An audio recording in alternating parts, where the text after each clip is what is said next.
کرنے کا بہت مسئلہ چل رہا ہے، میرے پاس بھی بہت سوال بھی آتے ہیں، بہت فون بھی آتے ہیں، بہت سے لوگوں کو میں نے فون کے ذریعے سے بتایا.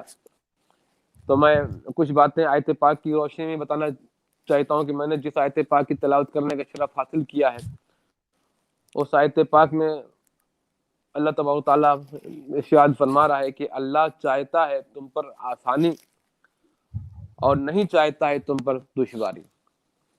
تو اللہ ہم پر آسانی چاہتا ہے کہ ہمارے ہر کام، جو بھی کام ہو وہ سہولت سے ہوں، آسانی سے ہو. دشواری نہیں چاہتا ہمارے کسی کام میں، خاص طور سے ہمارے دینی کام میں، کہ ہمیں کوئی دشواری ہو. اور اس واسطے کہ تم پوری کرو گنتی، تم تمام دنوں کی گنتی کو پوری کرو، تاکہ بڑائی کرو اللہ کی اس بات پر کہ اللہ تبارک و تعالیٰ نے ہمیں ہدایت دی اور ہمیں شکر کرنے والوں میں شامل کیا. تو ہمیں زیادہ سے زیادہ اللہ تبارک و تعالیٰ کا شکر ادا کرنا چاہیے کہ اللہ نے ہمیں ہدایت دی اور ہمارے لیے آسانی فرمائی اور ہمیں دشواریوں سے نکال دیا. جیسے کہ آج کل یہ دشواری کا ماحول ہے، ہم جمعہ کی نماز لاک ڈاؤن کے ماحول میں ادا نہیں کر پا رہے ہیں. تو یہ ہمارے لیے بہت بڑی دشواری ہے کہ ہم مسجد میں نہیں جا پا رہے. تو اللہ نے ہمیں اس دشواری سے نکال دیا ہے، ہمارے لیے آسانی فراہم فرمائی کہ اگر ہم مسجد میں نہیں جا سکتے تو ہم جمعہ کے بدلے ظہر کی نماز گھر میں ادا کریں. مگر کسی بھی صورت میں ہمیں اس بلا اور اس وبا میں گھر سے باہر نہیں نکلنا ہے. یہ اللہ تبارک و تعالیٰ خود ہمارے لیے آسانی فرما رہا ہے. تو جب اللہ تبارک و تعالیٰ ہمارے لیے آسانی فرما رہا ہے اپنے کلام پاک میں، تو ہم کیوں اپنے لیے دشواری مول لیں، کیوں ہم اپنے لیے دشواری پیدا کریں؟ جب گھر سے باہر نکلنے میں دشواری ہے، ایک مسئلہ ہے، ایک بیماری وبا پھیلی ہے، کب کیسے ہمیں ہو جائے ہمیں نہیں معلوم. اس لیے نہ وہ بیماری دکھائی دیتی ہے، نہ جس کے اندر ہو ہمیں پتہ چلتا ہے کس کے اندر ہے. اور ہم چاہتے ہیں کہ اس معاملے میں آپ سب حکومت کا ساتھ دیں، حکومت کی بات کو فالو کریں. حکومت نے جو تعداد مسجد کے لیے طے کیا ہے اسی تعداد میں لوگ مسجد میں جائیں، اس سے زیادہ جانے کی کوشش نہ کریں، اور چھپ کر چوری سے مسجد میں جانے کی بالکل کوشش نہ کریں. اس لیے کہ جب اللہ تعالیٰ نے ہمارے لیے آسانی فرمائی ہے، ہمیں چھوٹ دی ہے کہ ہم جمعہ کے بدلے ظہر کی نماز گھر میں پڑھ سکتے ہیں، اس کا کوئی گناہ نہیں ہے. تو ویسے عید کا بھی مسئلہ ہے.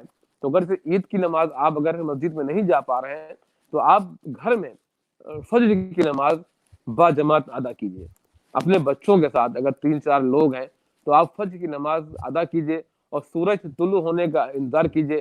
سورج طلوع ہو جائے تو آپ تکبیر پڑھیے، کم سے کم 20 منٹ تک تکبیر پڑھیے، اللہ اکبر اللہ اکبر لا الہ الا اللہ واللہ اکبر اللہ اکبر وللہ الحمد. پھر اس کے بعد جب نماز اشراق کا وقت ہو جاتا ہے، نماز اشراق آپ ادا کیجیے 4 رکعت. اس کے بعد پھر جب مسجدوں میں نماز 4 کے بعد پھر آپ 10 منٹ تک تکبیر پڑھیں، اللہ اکبر لا الہ الا اللہ واللہ اکبر اللہ اکبر وللہ الحمد. اور جب نماز عید تمام مسجدوں میں ادا ہو جائے، تو پھر آپ چاشت کی نماز ادا کریں. اور چاشت کی نماز جو ہے وہ 2 رکعت سے لے کے 12 رکعت تک ہے. 2 رکعت سے لے کر 12 رکعت تک ہے. تو آپ چاہے 2 رکعت پڑھیں، چاہے 4 رکعت پڑھیں، چاہے 8 رکعت پڑھیں، چاہے 12 رکعت پڑھیں، یہ آپ کے اوپر ہے، آپ پڑھیں. اس کے بعد پھر تمام امت مسلمہ کے لیے ہاتھ اٹھا کے دعا کیجیے گھر میں بیٹھے بیٹھے. تو اللہ تبارک و تعالیٰ نے یہ آسانی ہمیں فراہم فرمائی ہے. تو جب آسانی اللہ تبارک و تعالیٰ نے ہمیں فراہم فرمائی ہے تو کیوں ہم بلا وجہ زبردستی ہم گھر سے باہر جائیں اور بلا وجہ بیماری میں ہم مبتلا ہوں؟ جب بھائی اللہ ایک صحابی رسول صلی اللہ تعالیٰ علیہ وسلم نے ارشاد فرمایا کہ ہم کن حالات میں مسجد جماعت کے ساتھ مسجد میں نماز ہم ترک کر سکتے ہیں، کن حالاتوں میں. تو حضور صلی اللہ تعالیٰ علیہ وسلم نے ارشاد فرمایا الخوف والمرض. اگر خوف ہو تو آپ مسجد نہیں جا سکتے، آپ کو اگر مرض ہے تو آپ مسجد نہیں جا سکتے. تو یہ تو حدیث میں حضور نے فرمایا ہے کہ اور یہ بیماری کرونا وائرس کی بیماری ایسی بیماری ہے کہ اس میں دونوں ہے, اس میں خوف بھی ہے اور مرض بھی ہے, خوف مرض دونوں ہے.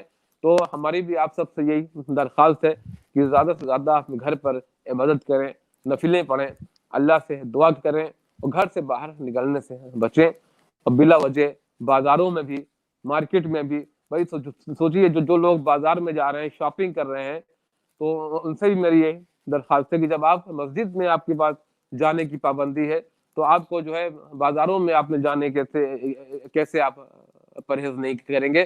آپ کو ہر جگہ جانے سے پرہیز کرنا ہے.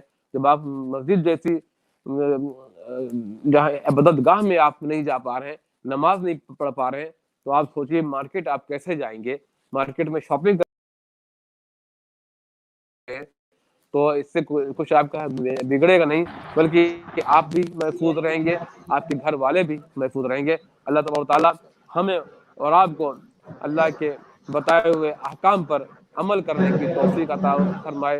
حضور رحمت عالم نور مجسم صلی اللہ تعالی علیہ وسلم کی سنت کریمہ کی روشنی میں زندگی گزارنے کی توفیق عطا فرمائے. وما علینا الا البلاغ. جی السلام حضرت, علیکم ورحمۃ اللہ حضور وبرکاتہ. بہت بہت شکریہ حضرت. ایک نعت کی فرمائش ہے منقبت حضور شیخ طریقت